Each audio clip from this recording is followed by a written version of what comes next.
Abby Glassenberg from Craft Industry Alliance. I hope you are having a wonderful day today on this Wednesday. It is sunny and beautiful here and very fall-like in the Boston area. And today we are here for our weekly member spotlight, which is always one of my favorite highlights of the week. And we're going to be talking to Rekha Krishnamurthi about her beautiful business, Divine NY and Co. So I see Rekha has joined, and Rekha, I'm going to see if I can let you in here because I'm super excited to talk to you about your artwork and how you make it and your surface pattern designs, etc. Hey, how are you, Rekha? I'm good. How are you? I am really good. It is beautiful and fall-like here in Boston. So where are you located? I am just outside of New York City. I live in Union City, New Jersey. I'm literally across the river from Manhattan. And here too, it's like, 70 degrees and, really beautiful fall-like weather, not cold. I love it. Yeah, totally can't complain.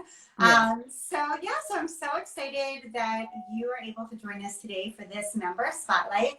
And I'd love to start with just hearing a little bit about your business and what you make and what you produce right now. Yeah, so my design studio is Divine New York and Company, or divineny.com. And, I originally started the business doing like t-shirts. I actually started designing t-shirts, and then I sort of transitioned into home accessories. And now I do a little bit of, I don't really do the t-shirts anymore. I do like more home accents, home accessories.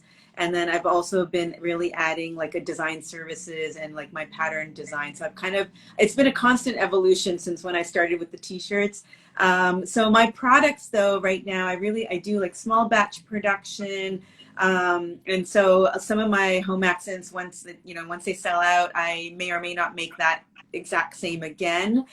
So a lot of the home accents are small batch production, but then I started launching like DIY kits and craft kits, which has really been growing since about 2019, especially in 2020. So that's something I'm also trying to transition and focus on teaching people, especially like my most popular kit is a silk painting kit where I teach people how to design their own silk scarf. And so that's something I'm continuing to grow. And then I have some other craft kits in the works right now that I'm working on. So those are sort of my main products that I'm focused on. Nice, that's great. And where did you grow up, and were you like a creative kid, and how did you learn to make art? Yeah, so I grew up in Ottawa, Canada. I was born and raised there, and I loved art as a kid. Like art was my favorite class. I always got an A in art, loved it. Always doing something crafty, like not just as a child, even as an adult. I pursued more the traditional education. I went to business school, I got an MBA, did all that stuff, worked the typical corporate jobs. But it was like my creativity that really like got me through some of those, things that I wasn't really interested in, but I was always very creative. I was always learning something.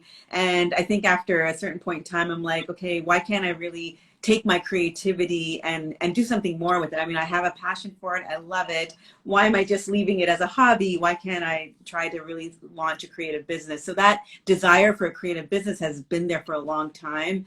It took a while to come to what it is today, but I think I've always had that in me and always learning something creative. Even today, I'm always still learning something creative. And you said you started with t-shirts. What was Yes. that first idea?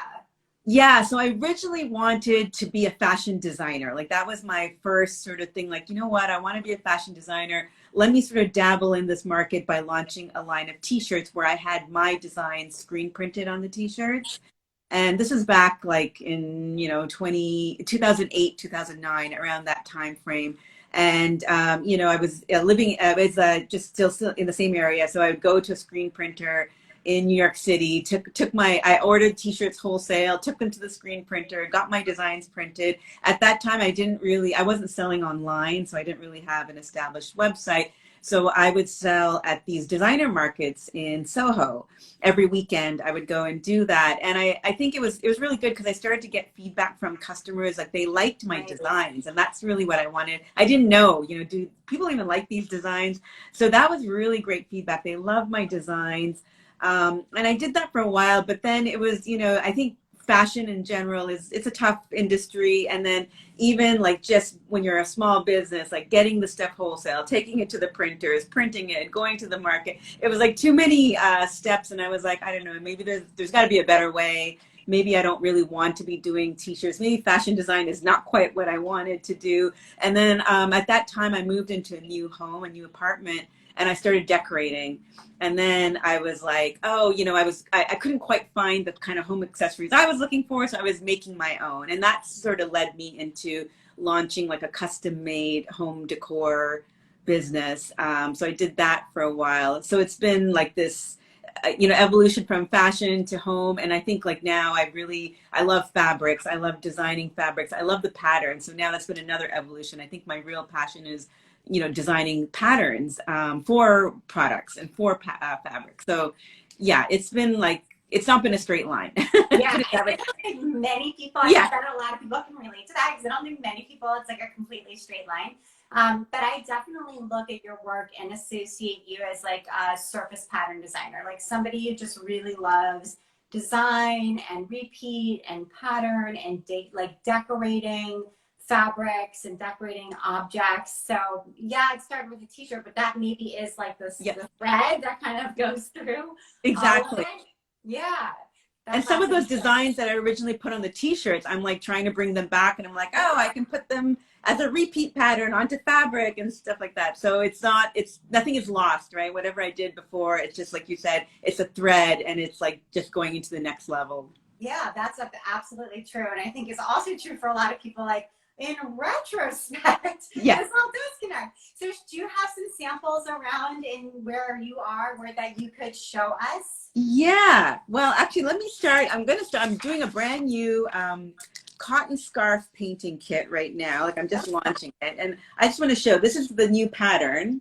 And this is actually a cotton scarf. And so I'm putting a kit together where, I'm providing like my pattern, and it will come like with the paints, like that, and then paintbrush, and then I'll have instructions on how to actually paint this. So that's something I'm hoping to launch very soon.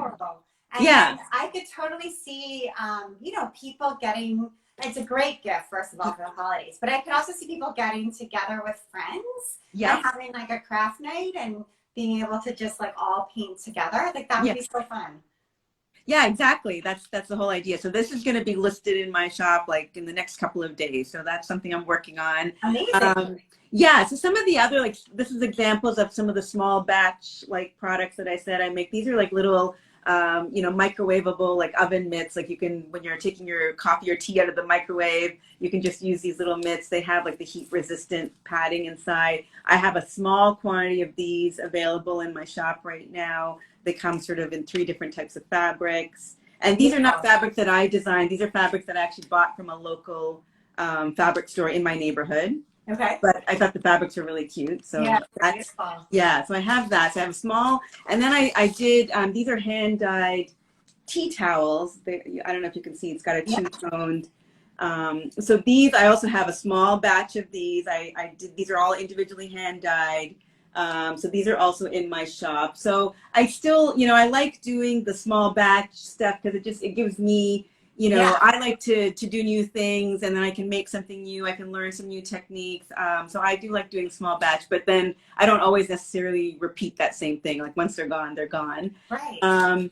And then I'll just show, like, this is an example. This is one of my silk painting kits. So this is a silk scarf where this is my pattern. And again, it comes with my pattern. It comes with the paints and the instructions, video instructions, and then people can learn how to design their very own silk scarf. So that's these kits were very popular, like especially in the last 2 years, especially during holiday season and Mother's Day are my biggest time. Yeah. Yeah, that's super cool. And it's a great gift for also for like a creative mom who wants to both create and then wear that, wear Exactly. it after. So that's awesome. And so those are silk. And is it harder to do for like the painter? Is it harder to do painting on silk or painting on cotton? Yeah, so painting on cotton is a little bit easier like this because it's a little more forgiving and it doesn't flow. Like the paint is a little thicker. So when you paint on the fabric, it kind of stays in place. But with silk, it just flows. Like when you paint on silk and you drop some paint on it, it kind of just flows. So it's a little bit harder to control. But with silk, like where you see the gold, like that's like an Yeah. outliner. And so that when you outline the design with that kind of a relief outliner, wherever you apply the paint, it will stay in that spot, which is why Okay. I have, it includes the outliner that comes into the kit. So it's they're different, but yeah, painting on cotton I think is a little bit easier than painting on silk. That's super cool. I think these kits are really neat and a super neat market. And are you just selling retail right now, like direct to consumer on your website? Or are you also doing market still? Or are you thinking about wholesale in the future? Yeah, so I am thinking about wholesale in the future. So that's something I'm just starting to explore into. But right now, I mainly sell online, either through my website. I do some other like online marketplaces as well, but I mainly sell online. I used to do the in-person markets. I'm not sure if this year I'm going to do any in-person markets. Sometimes I find I have a lot more volume online, so it Yeah. just sometimes makes more sense to just keep pushing the online, and that way too online it's across the country or even internationally I ship too, so then it's just easier for me that way. Yeah, absolutely. Well, Yeah. I think wholesale is an interesting new direction, but you have to Yep. be priced properly and be able to source enough and have the same product, in volume. So it's a kind of a different It's model, but it's something really as an interesting new direction for you. yeah. So Yeah, exactly. As I'm putting new kits together, I'm thinking like with wholesale in mind, so that all the products that I'm putting into the kit, the pricing, all of that stuff, I'm figuring it out with wholesale in mind. yeah, that's super cool. Yeah. And are you thinking about, creating a collection of fabric designs that you would put on a site like Spoonflower or something like that? Does that appeal to you?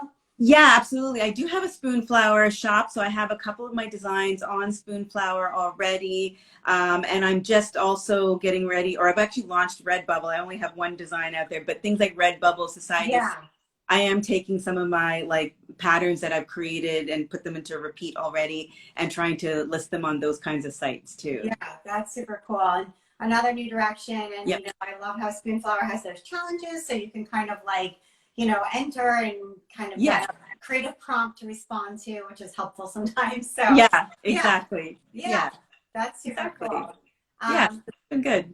So where can people go to check out these kits, check out these sort of small batch home deck items, and maybe do some holiday shopping while they're there? Yeah, absolutely. My website is the best place to find all this stuff. It's divineny.com. And if they sign up for my newsletter, I definitely keep my readers up to date on any latest products or anything that I'm doing. So yeah, so divineny.com is the best place to go, and you'll find all this stuff out there. That's great. And I'm so glad you have a newsletter. That's like the best. I'm Yeah. a fan of email marketing. So I think that's awesome too. It's just a business building tool. So, well, thank you so much for being a member of Craft Industry Alliance. We love having you. And thanks for coming to do this member spotlight. Yeah, thanks so much for having me. I've really enjoyed this, and thank you. All right. Take care, Okay, everybody. See you bye. next week. Yeah, Bye. bye.